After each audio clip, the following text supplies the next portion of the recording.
Hello, today we are with Writer's Chat. We're having a Writer's Chat today. I am Brandy Bro. I'm one of the co-hosts today, and I'm here with Melissa Stroh, and we are going to be talking about bios and writing our bios. We need bios for all kinds of things, and it seems like every time I'm turning around, I'm having to write a new one. So our special guest is going to help us learn how to write good bios and for all kinds of applications. I'm going to turn the screen over to my co-host, Melissa Stroh. She will introduce our special guest today. Hey everyone, well, it is my honor to introduce to you Edie Melson. She is a woman of faith with ink-stained fingers, observing life through the lens of her camera. She's a writer who feels lost without her camera and reluctant speaker who loves to encourage an audience, and she embraces the ultimate contradiction of being an organized creative. I think we can all relate to that one. As an author, she knows the necessity of soul care and leads workshops around the country on staying connected to God. Her numerous books, including the award-winning Soul Care series and Unruffled, Thriving in Chaos, reflect her passion to help others develop the strength of their God-given gifts and apply them to their lives. Edie's blog, The Right Conversation, is consistently included in lists of top industry sites and has over 4 million unique page views. In addition, she's the director of the Blue Ridge Christian Writers Conference, popular speaker and board member of the Advanced Writers and Speakers Association. And we are excited to have you here today to talk to us about writers' bios. Welcome, Edie. Thank you. I am excited to be here. I know that writing a bio can be an angst-filled sort of endeavor, but they are incredibly important. We were actually chatting about it before we started. So I love to be able to help authors, whether they're seasoned authors or brand new or just dipping the toe in the writer's world, figure out how to navigate this thing that a lot of people don't talk about. So I am going to jump right in because I have a lot to cover, but I also want to leave plenty of room for questions. And I know that they're going to be monitoring the chat. So if you have a question that pertains to what I'm talking about, feel free to post it in there. That way we don't have to come back and recover stuff. So I don't mind being interrupted with that. One thing I wanted to start with today is I'm going to share my screen just briefly because I want you to see this is a document that I started years and years ago. And you can see it's Edie Melson short bio for a byline. I think this started in like 2014 or even before that. Okay, if you look down here, it has over 13,000 words and 31 pages. So what I do every time I write a new bio or I'm asked for a new bio, I copy and paste it at the bottom. And this has been incredibly helpful to me because I can go back and I can pull out bits and pieces of previous bios without having to reinvent the wheel. Mm-hmm. And it helps me because I'm also a professional photographer. I'm a landscape photographer. And so I even have a bio in here that is my photography bio. And this is also where I keep my author mission statement because I'll sometimes pull from that. But if you don't have a document like this, I would encourage you to start one because it's really helpful. And that way you don't have to think, okay, who did I send that bio to? And dig through your email or go to something like that. So this is just a little extra right there that I wanted to let you know. Now, it doesn't matter whether you are multi-published or just starting out and working as a freelance writer, everybody needs a bio. And just like writing a query letter or a proposal or a synopsis, writing a bio is something we all struggle with. So what I want to do is I want to share some basics, some mistakes that I made that people were kind enough to correct me on that aren't really printed out anywhere that I have noticed. And I also want to give you some tips. And I'm going to provide a worksheet that you can actually use to fill out to get you started. So what I would say to you is every writer needs a bio. And actually, you need more than one. You need a minimum of 3, but like you saw with my 31-page document, there are a lot of times that you need different ones. I have had people say, I need a bio from you that is 25 words or 50 words, or it can't be more than a paragraph, or it has to be this many characters. If you're writing a bio for Instagram, that's 140 characters. So you've got to be able to do this. So what I like to do, though, is I like to start with a long bio because I'm a writer. And so I have lots of words. And I like to start with that long bio and come up with that and then boil it down to these smaller ones. So basically, the 3 bios you need is a small one that's 25 to 50 words. You need a medium length one that's approximately 1 to 2 paragraphs. And then a lot of times there's a reason to have one that's almost a full page, particularly if you're including it in a proposal. So that's what you do. Think about this written bio as an introduction. It is something that makes someone want to know you better. It is almost like an introduction from a friend who says, oh, I want you to meet Melissa. I think you all would really click because Melissa loves this and so do you. So one of the first things you want to include in your bio is something original, something that makes you, you. My heart kind of hurts every time I go on social media or on blogs and I read a writer's bio on their website and it says, I'm a Christian writer and I love Jesus. Okay, my first thought is, well, I certainly hope so. Tell me something I don't know. And so while every Christian writer should be someone who loves Jesus and that should shine through, we are writers. So we should be able to say that in a way that is unique to us, in a way that is compelling and makes somebody go, oh, I'd like to have a cup of coffee with her or hang out with her or learn more about her. So I think it's really important that we don't just dig on the surface level of who we are, but that we dig down deeper. A bio should reflect through written words exactly who you are. It should boil down the essence of your personality. There used to be a rule that it was always written in third person. Okay. That is now a convention. It's kind of a tradition, but it is not a rule. A lot of writers, particularly on social media, write their bios in first person. And if that boils down the essence of who you are, then I say go for it. Now, in a more traditional setting, like if you're putting together a book proposal and it's going to go to committee or to an agent, in general, you want to keep it in third person. The one exception could be if you're writing YA and all of your writing is first person, it may sound really awkward to have a third person bio. So keep that in mind as well. A bio must first and foremost be relevant.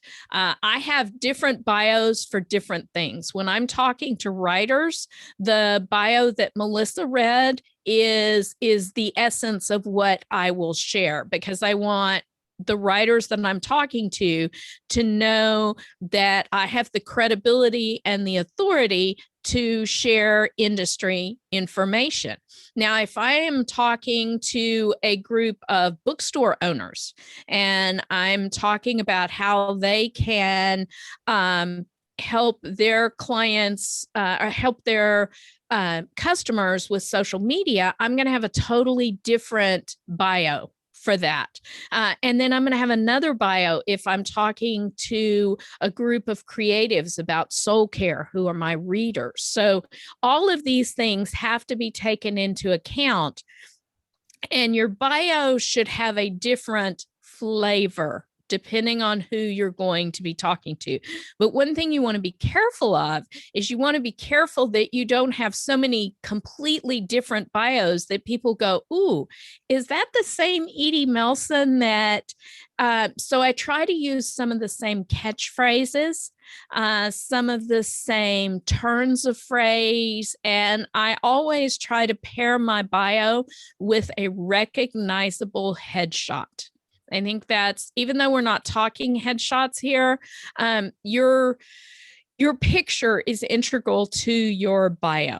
And so you want to make sure that it enhances that bio and that the two work together and that you're recognizable. You don't want a headshot from 20 years ago when your hair is brown, as opposed to this year when your hair is white, because a lot of people have gone natural since COVID. And so I have seen a lot of authors that I know now have allowed their gray to come in and it looks gorgeous, but their headshots are them as a brunette or as a redhead or something like that. And so, you want to make sure that you're reflecting who you are right now. Your bio also must give you personality and credibility. So it's really important for that. Now, here are some instances. This is not a comprehensive list, but it is a pretty good list of where you're going to need an effective bio. In a cover letter, like if you're sending a query to an agent or an editor, or if you're querying somebody about a guest blog post or writing an article for them, you've got to have at least a paragraph of your bio. In a book proposal, on your website. Oh my goodness, your website is so important. On social media, inside your book or on the jacket, back cover copy, publicity for personal appearances, and in publication. On web or in the print magazine, generally you'll have a bio with one link. It's also very important that you control your bio, which means you need to plan it. You don't want to say, oh, my bio is here, and not having looked at that bio. I've actually done that. I've sent somebody somewhere and said, oh, you can just pull my bio from here, and realized it's outdated. And that's really embarrassing when somebody introduces you and you go, oh, well, yeah, that's an old bio and I accidentally forgot to update this. You don't want to have to start with backpedaling. So you want to keep track of it. So I try not to send people places. I try to always send them my bio and ask them, how long can it be? So that I have exactly what they need. Your bio is going to, in effect, be part of your personal brand. It's going to give you credibility, as I've said, and it should contain things that are only pertaining to your credibility and your identity in the instance that it's being used. For example, if you're not doing a presentation that talks about sales or marketing, then it isn't important that you mention your marketing job 15 years ago in your bio. Okay. I know a lot of people will say, I used to run a daycare. But the fact is, if you're not writing for children or for moms, then the fact that you used to run a daycare may not really be relevant to your audience. And it's really important that you keep that relevance in mind. We are living in a culture where people are much more willing to spend money than time. So if your bio doesn't jump out at them immediately, it is going to be harder for them to want to engage with you. Now I have a question. Yes. You talked about finding something unique to include in your bio, but not to use something that's not relevant. So how do you marry the two together so that you're not finding something unique that's not relevant? Well, like, for example, I am an author and a speaker, and then I am a photographer. Okay. Those are fairly irrelevant. to each other. But the fact of the matter is that I use my photography when I write devotions, and I talk about my photography when I talk about creativity and connecting to God through creativity. So because of that, it makes it relevant. And also I like to find phrases that imply creativity or writing. You'll notice that Melissa introduced me as a woman of faith with ink-stained fingers. Okay. The ink-stained fingers, that brings a visual to that. Okay. So you see somebody, I'm hoping that you see somebody who likes creativity and is busy changing the ribbon in her typewriter. So that I also talk about looking at life through the lens of my camera. The reason I include that in most of my bios is because my Instagram account is primarily about photography and writing devotions microblogging about my photography. And so I don't want someone to see me as a photographer on Instagram and then see me as a writer on all my other social media and go, is this the same person? So I incorporated the two together, and that makes me unique. Another unique thing that I have discovered about me is that I'm an organized creative. And most people don't equate the two. So I took two things that are generally diametrically opposed, and I realized that in me, that's kind of who I am. So that's something unique. Does that help answer the question? I think those are excellent examples. Thank you. All right.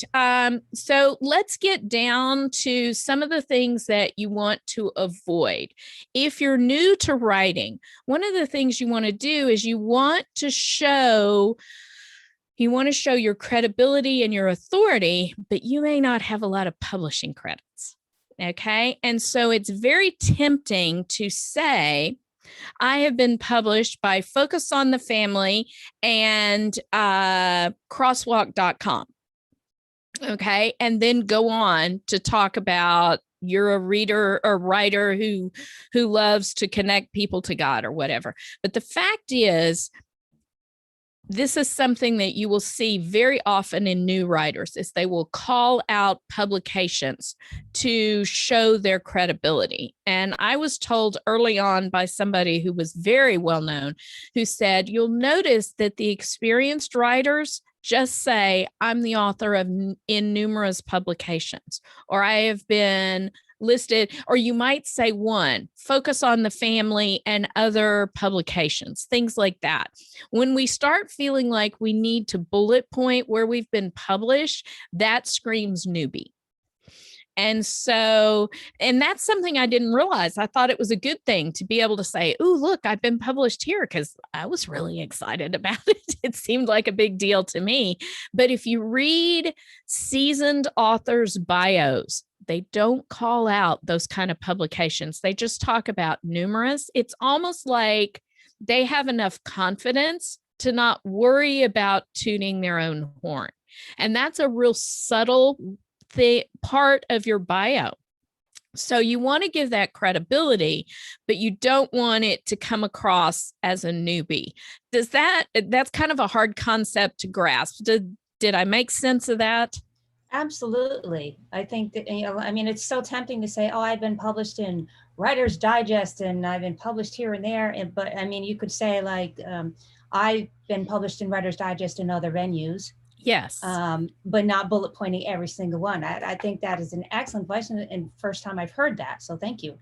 Yeah, it was something that nobody ever said. It's kind of an unwritten rule. And when I began studying other bios, which I do regularly, I began looking to see what the people wrote in their bio that I wanted to be like. So I looked at authors and I thought, I want to be this person in 10 years, or I want to be where this person is. And I started looking at their bios, and I even looked at older bios to see how they had done that. And I've discovered that. And so I think that's really important to understand. And so I think those are the big ones as far as some things that you want to avoid doing and things that I did without knowing it. So let's start with what I call my steps to writing a bio. And what I like to do when I write is I use kind of a funnel method. So I do a lot of what almost seems like irrelevant free writing at the top, and then I begin to narrow it down. So that's the method that I use when I help other writers do their own bio. So the first thing I want to do is I want to ask myself, what are some of my passions? What are some of the things that feed my writing? Maybe they feed my creativity. Maybe there are things that I'm passionate about writing about, different things like that. So I'm asking, what are some of my passions? And a lot of those are not going to be, I mean, I'm a huge knitter and crocheter, but that's not in my bio. Okay. But that that was something that I wrote down when I was trying to figure this out. Then I want to ask myself, why am I pursuing this craft of writing and speaking? So for me, it is twofold. Number one, it is who God made me. Okay. I am one of those people who have been writing since I could crawl to a white wall with a red crayon. It's how I process life. So that's that. And then many years ago, I felt God's call to write for him. So that's my answer, those two things. Some people didn't start out as being wanting to always be a writer. I mean, I have, what do you want to be when you grow up in third grade? I talk about wanting to write books. So, but a lot of people sort of came to this later in life, and that is great. There is nothing wrong with that. But you need to know why you did it, because that's going to feed what you tell people about you as a writer. And then you're going to say, what value do I give to my audience? Okay, that's a hard one. And when you're answering these questions, this is a very private journaling time. You're going to feel like an egomaniac when you are writing this out. And you should, because what you're doing is you want, inside, we all feel like there's something that God has given us, or there's something that we have of value to share with others. And we may be hesitant to talk about that in groups, but it's there. And so I want you to write that down. And then you are also going to ask, what are some of my strengths? And what impression do I leave with most people? Now, for those of you who are frantically trying to take notes, I should have said this. This is on my worksheet that I'm going to share with you. These questions are already written out, so that should be helpful. Sorry about that. Okay, so you want to answer these questions, and you want to try to come up with a one-sentence statement that sort of encompasses who you are. It may be that it's a two-sentence one. Don't get hung up on that. But like my one sentence is, I have a couple of one sentences that I use. One of them is, Edie Melson is a woman of faith with ink-stained fingers who has been known to announce she's creative out of self-defense. Okay, that's one that I use when I talk to my creative when I talk to my creative people.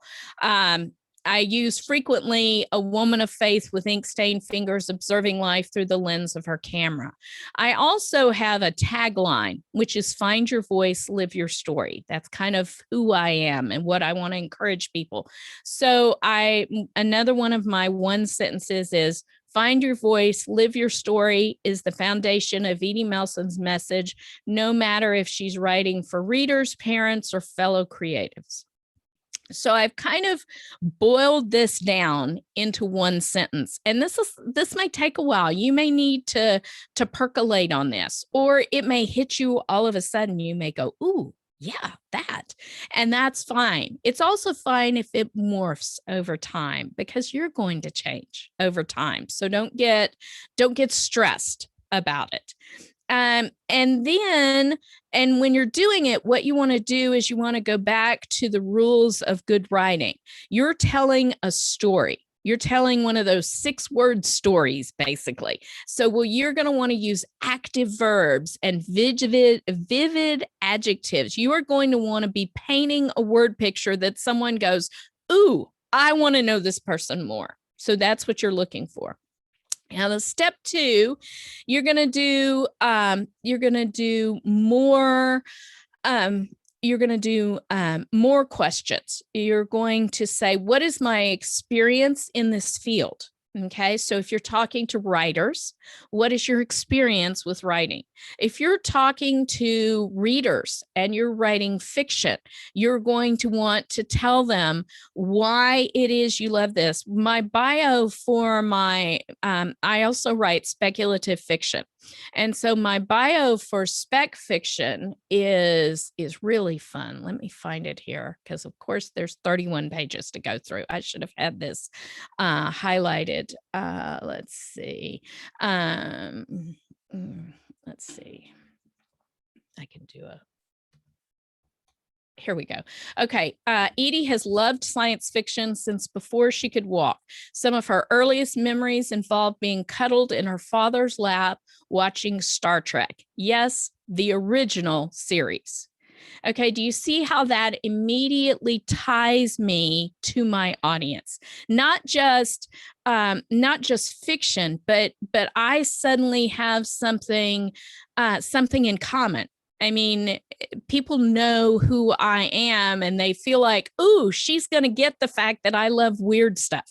Okay. So what is your experience? And then what experience in other fields that are relative to this one? Maybe you did run a daycare, and maybe your audience are new moms or homeschool moms or something like that. Well, you have something relevant to say because of your life experience. So, don't throw the baby out with the bathwater, but just look for what God has put in your life that now makes you uniquely qualified to write to this audience. Also, what aspects of your personality give you creativity? What aspects of your personality give you credibility? For me, one of the things that I often share is that I am creative out of self-defense. And I go on to say, as the daughter of an internationally known watercolorist and a landscape photographer, I would have been kicked out of the family if I hadn't been creative. Okay. So God put me in this crazy creative family, and now I'm writing about creativity. It makes sense, but I wouldn't have known that back then. So you want to think about what it is in your personality that makes sense. Also, what studies have you done that give you credibility? Are you writing Bible studies and you have a theology degree or a doctorate, or you've spent years in Israel? There's all kinds of things. I think about Bethany with her degree, her master's degree in communication, specifically with social media. I mean, people need to know that. Now, suppose you're somebody who doesn't have a degree. I don't have a degree, but you'll never see in my bio it say Edie Melson doesn't have a degree, because that's something that might be a stumbling block to people. So, if you have something that's not a positive, just don't mention it unless it's relevant. Okay. You also, now you've got all of this stuff down. You've written this free writing thing. You may have, with some people, it may look in paragraph form. With me, it was a notebook with a paragraph over here and a drawing here and a couple of words here. It doesn't matter what it looks like. You have this conglomeration. Now it's important to get the order right. So you want to look at this and you want to kind of figure out what's relevant, what's not, and then you want to put the order in. You want to put the information in order of importance. Now, a bio isn't a place to build up to a point. Okay. You want to start with the grabber. You want to start with the hook. And this is particularly important if you're writing a bio, like if you're writing the About Me section on your website. Everybody is reading, particularly on the internet, with one focus, whether we admit it or not, but we're evaluating what's in it for me. So my bio is relevant on my website only to the extent that it tells the reader what's in it for them. So let me give you an example. Maybe I am writing a bio about, I want you to join me in my books on creativity. And, so I might, in old school thinking, start out with, I've been a writer for this many years. I grew up in a creative family and I write books on creativity. Okay, do you see that's all I? Instead, what I might start with is, I know what it's like to, or I know how it feels to want to be creative and feel guilty for the time I spend there. Okay. Do you see that immediately shows the people that I'm trying to reach that I understand their struggle? And then as I'm talking about, I have been a mom of 3 small children trying to fit in time to journal or time to read my Bible. And so do you see it's really more about them, even though I'm talking about me? And that's important on your website and on your book cover, things like that. You want them to feel like what you're going to say is relevant to them first, not you talking about your credentials. Now, on social media, what you're going to want to do is you're going to want to do something, you're going to want to share something that makes them want to engage with you. So on social media, it may be more visual and more catchy, more, ooh, I want to have coffee with this person type of a thing. So you've got to think about who your audience is in what situations. Okay. You also want to, if you're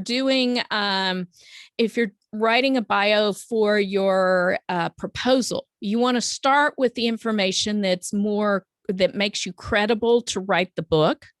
You want to start with your experience, and then you want to go on through other things. So in each of these cases, you've got to think about what the point is of your bio and what's going to be most relevant to the person reading it. And so sometimes that person is an editor or an agent, but they're still going to be looking at what's most relevant. Okay. Does that make sense? Any questions so far? I think I saw one in the chat. I wasn't quite sure what she meant. So Yvonne, it was yours. You asked, does this also go for contributing to books? I'm wondering what you were talking about. Do you think you can unmute just to clarify your question? Maybe. Well, I think it is also relevant for that. I think she's thinking about when there are a bunch of us who are writing a book together, like an anthology. Okay. I do think it is still important to make your bio stand out by relevance. I think Yvonne's unmuted. So what do you have, Yvonne? Nope. She's unmuted, but I don't see her. Well, we'll go back to that. Okay, so you want to get the order right, and then you want to kind of flesh it out. And for this, I'm a huge fan of building a word pool. Okay. I used to work years ago for a young men's Christian magazine, an online magazine. And one of the problems that I had, because of course the majority of our writers were women, they all used girly words. There are just some words that are girly. Okay. Men don't usually use the word polka dot. They will use the word spots or dots or something like that. So I actually built a word pool for my writers of masculine words and feminine words and said, quit writing like a girl. This is a magazine for guys. But it's also helpful to build a word pool for yourself. And I see Yvonne on now. So I want to go back to her question before I get into word pools. Nope, I don't hear you, Yvonne. Do you How about now? Yes, now I hear you. All right, good. I was fighting myself. What's your question? The question is, what about updating contributions to books? And even after we have books out, do we still include? Oh, okay, I get it. That's a good question. How many of your books do you include in your bio, right? And how often you should update your books. Again, I'm going to include the books that are relevant to my audience. Okay. I think I have 16 or 17 books now. And so I'm going to say I have numerous books. Okay. And I'm going to list the ones that are relevant. So for this one, I actually made a mistake in the bio I sent Melissa. I should have included the books that I've written for writers, Soul Care for Writers and Social Media for Today's Writers.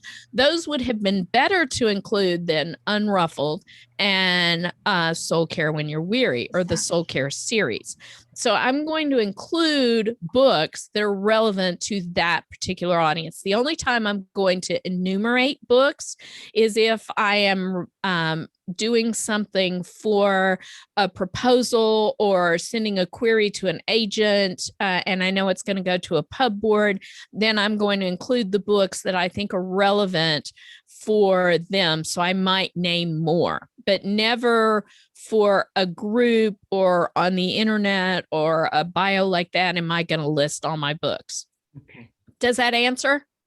Thank you. It surely does. So yes, I may need an updated bio from you. Yvonne writes for me. Real quickly, while there's a little break, I do have to leave a little bit early. So I will be going in a few minutes. I will catch the rest of this on the recording, but Melissa is going to take the rest of it when I do go off. So great information so far. Thank you so much. Thank you, Brandy. Okay, so you're going to flesh it out and you're going to build a word pool. Now, one of the things, if you go back to the first step that I suggested was, I said, what impression do I leave with most people? Well, most of us can answer, what impression do I hope I leave with most people, but we don't always know.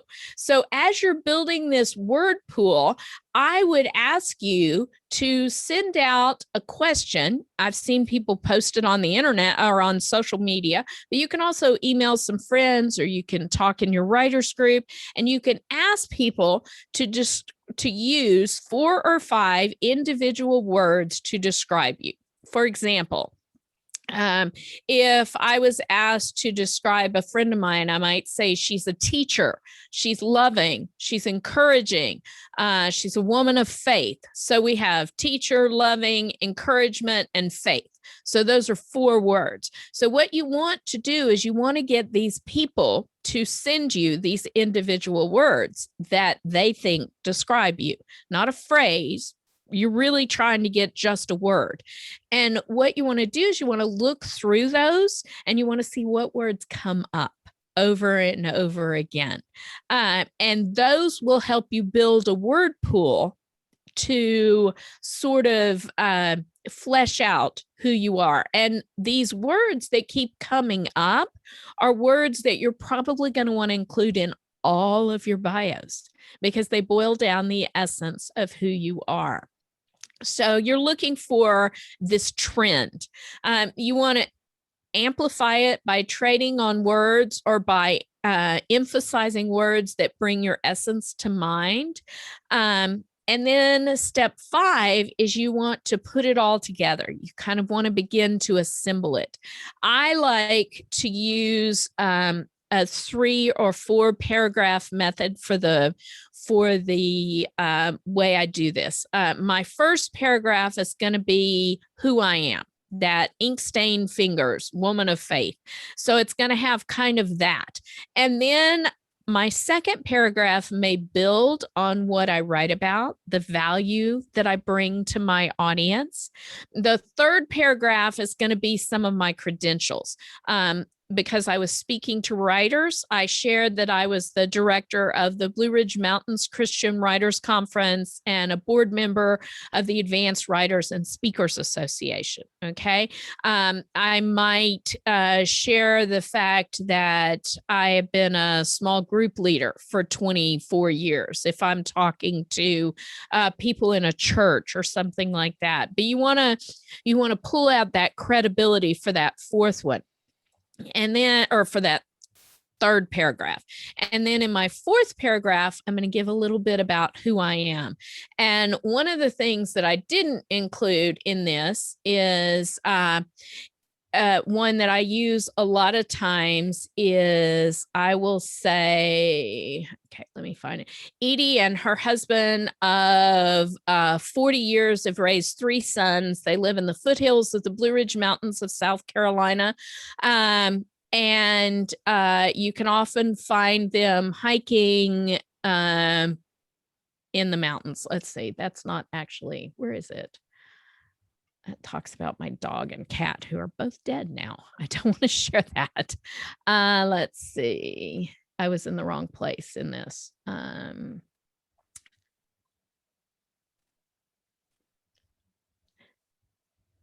Okay. They live in the foothills of the Blue Ridge Mountains in South Carolina, where they love to hike and wander the mountains. Okay. So I'm going to give people a little bit of my life experience so that they know my age. I have people tell me that I look younger than 60. And so I don't touch up my photos, but because my hair is not gray, maybe that's it. I don't know. If you look up close, I do not look younger than 60, trust me.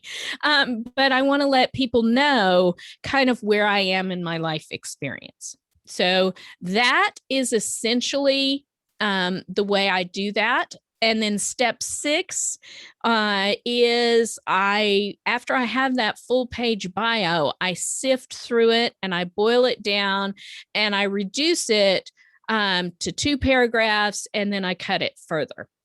Now, one of the things that I want to share real quick before we go into this is Instagram bios, particularly. And this is in generality of social media bios, but I put together this worksheet or this information sheet. Whoops, I clicked.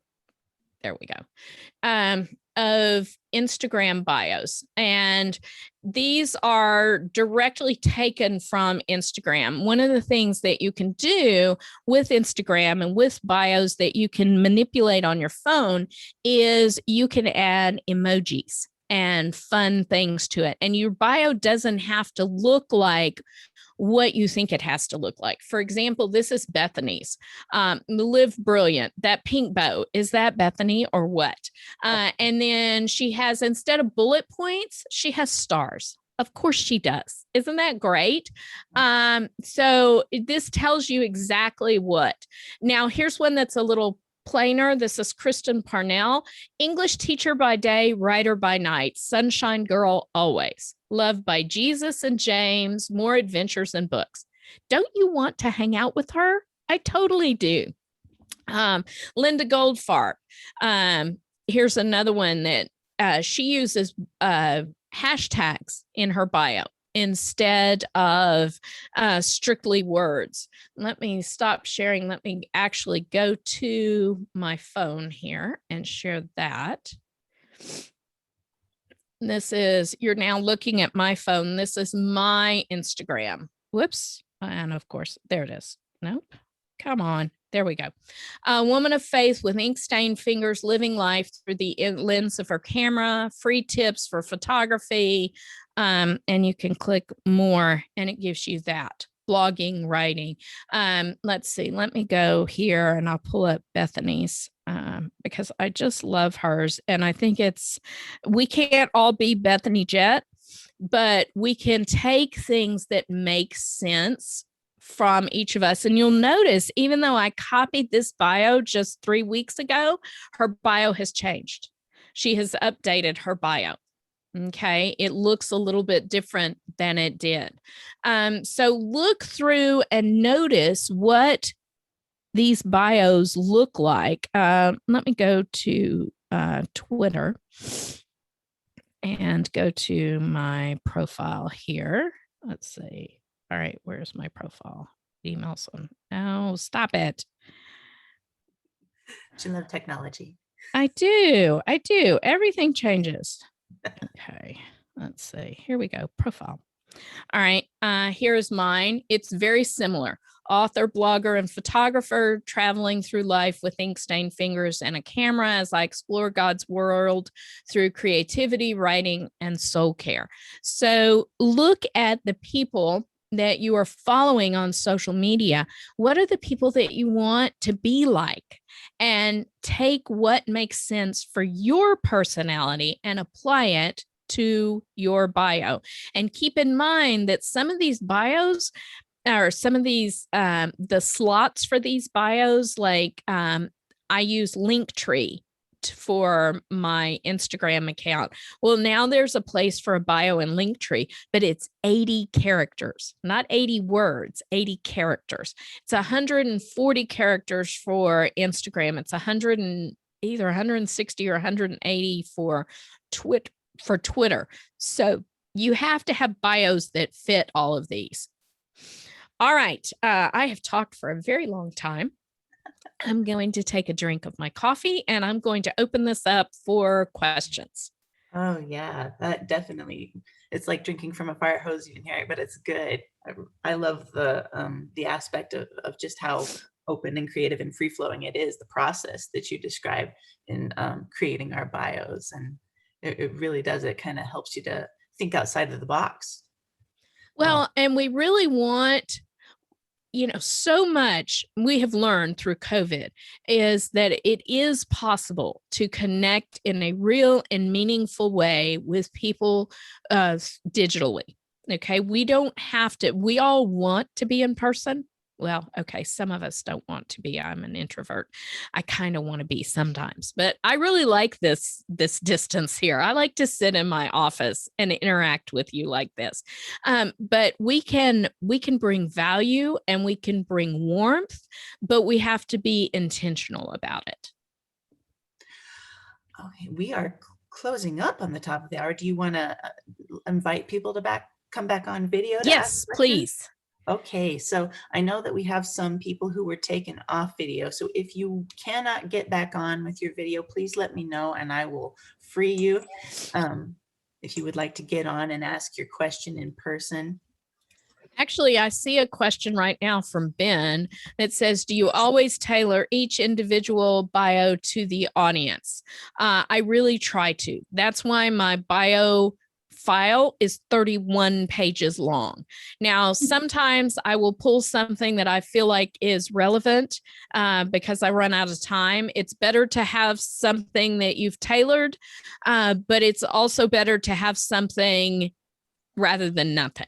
So, we all do the best we can with the time we've got, but yeah, I try to. Edie, can you tell us more about developing a tagline? Yes, I can actually, because I think that a lot of times we develop our taglines too early. I think that a lot of times our tagline comes more from our audience than from ourselves. I think early in the process, we tend to make our tagline what we hope people will get from us rather than what they see us for. So people will stress about taglines way earlier than they need to be. But as far as developing one, a lot of it is a tagline. Ben says is a tagline, a nickname. It's really more your brand. Your tagline should filter into what your brand is. And your brand is not necessarily something that you proclaim unless you have lots of money like Nike, who can say, just do it. And you become synonymous with that because they plastered it everywhere. But for those of us who are not rich and who don't have unlimited funds, our brand becomes what people expect from us. So our tagline should flow from that. Does that help, Rhonda? Okay, who else? You're welcome to unmute and, just talk. Well, I was going to say, I put it in the chat. I worked with a life coach a couple of years ago, and a lot of what you're talking about is what she had me do. And just making those lists, and why do you do that? And why do you do that? And why do you do that? And I never thought to apply that to my bio. So that's been a great insight to me, because I've already done some of these things, but it was for different reasons. But now I can pull those same notes into my bio. So that's awesome. Yeah. Very cool. So you guys got a little bit of life coaching today too, for a lot cheaper than I did.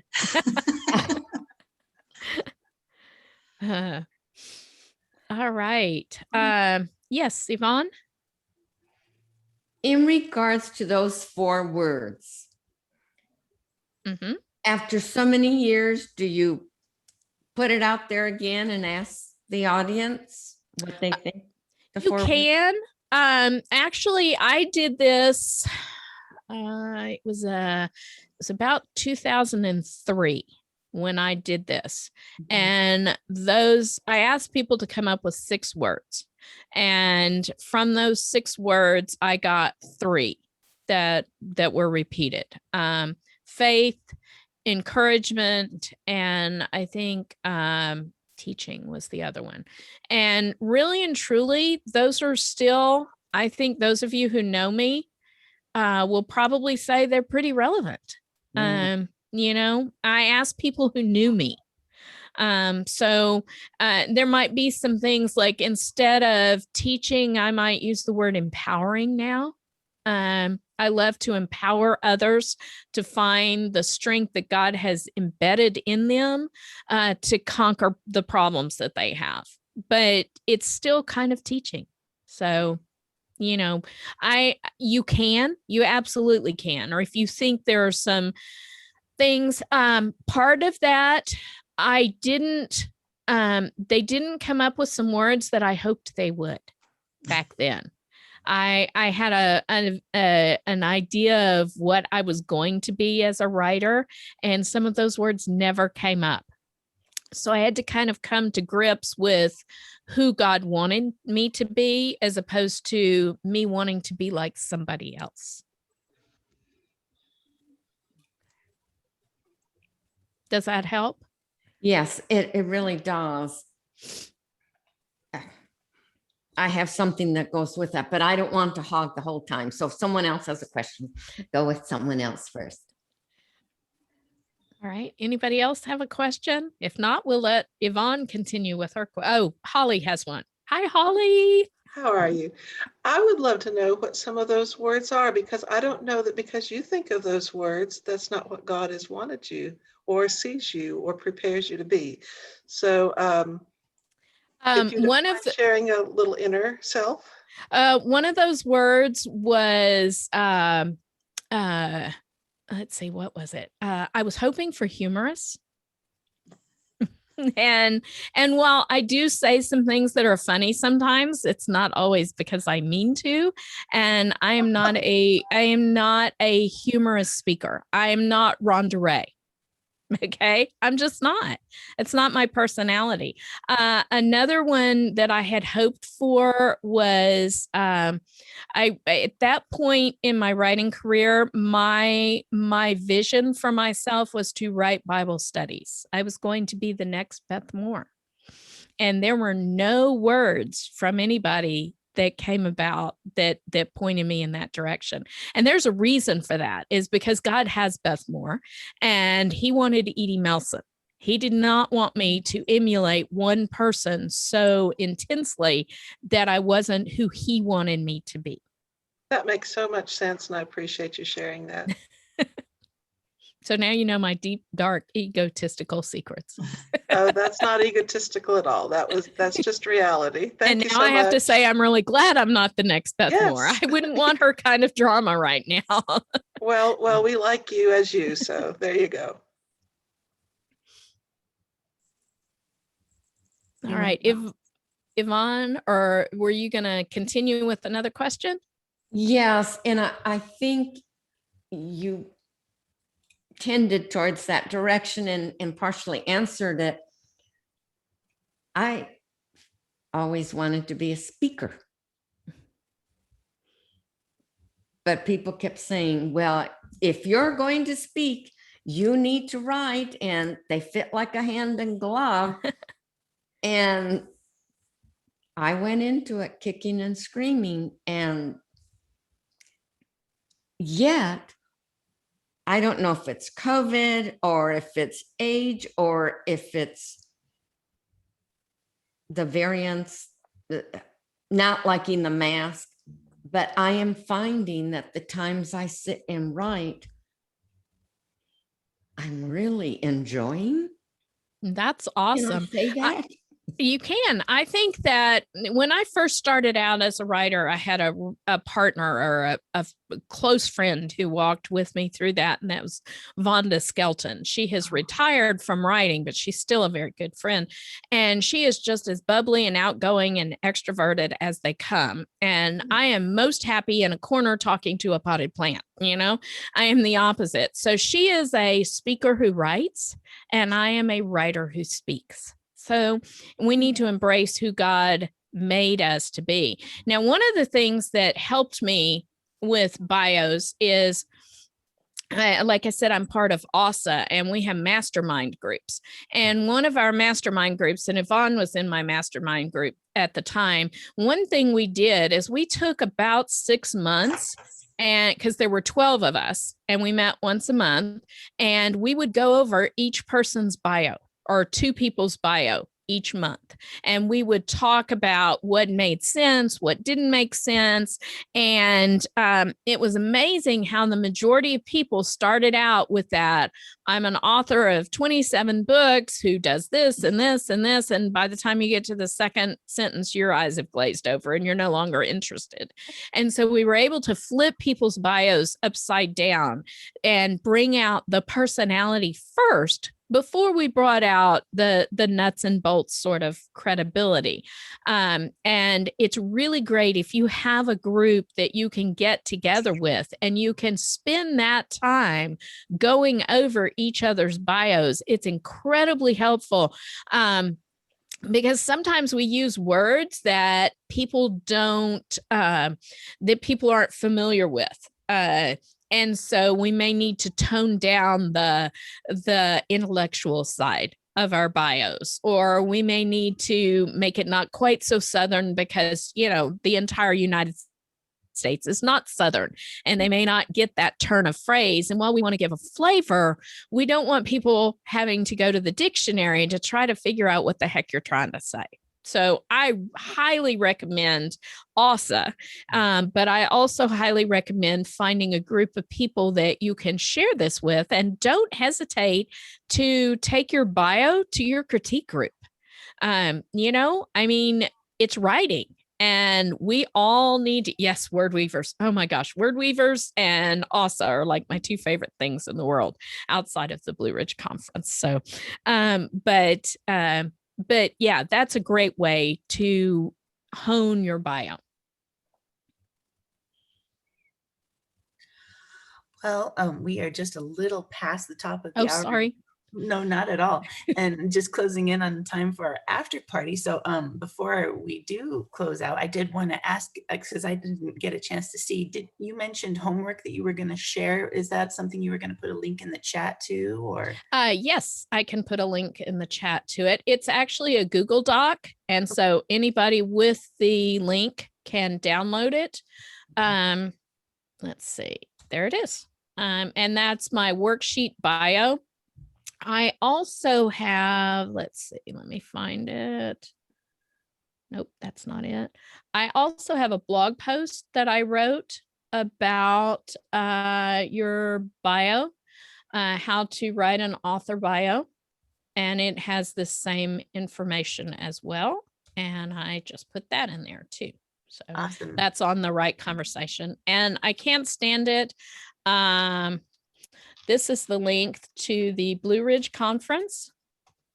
I don't know if you all are aware, but our surprise or our amazing guest this year, our amazing faculty member, is Frank Peretti. He's going to be there with us all week long, not just one day, not just doing keynotes. He is teaching a continuing class. Can I tell you how excited I am? I mean, we have amazing faculty every year, but the fact that Frank Peretti wanted to come just blows me away. It's like a bucket list thing for me. So yeah.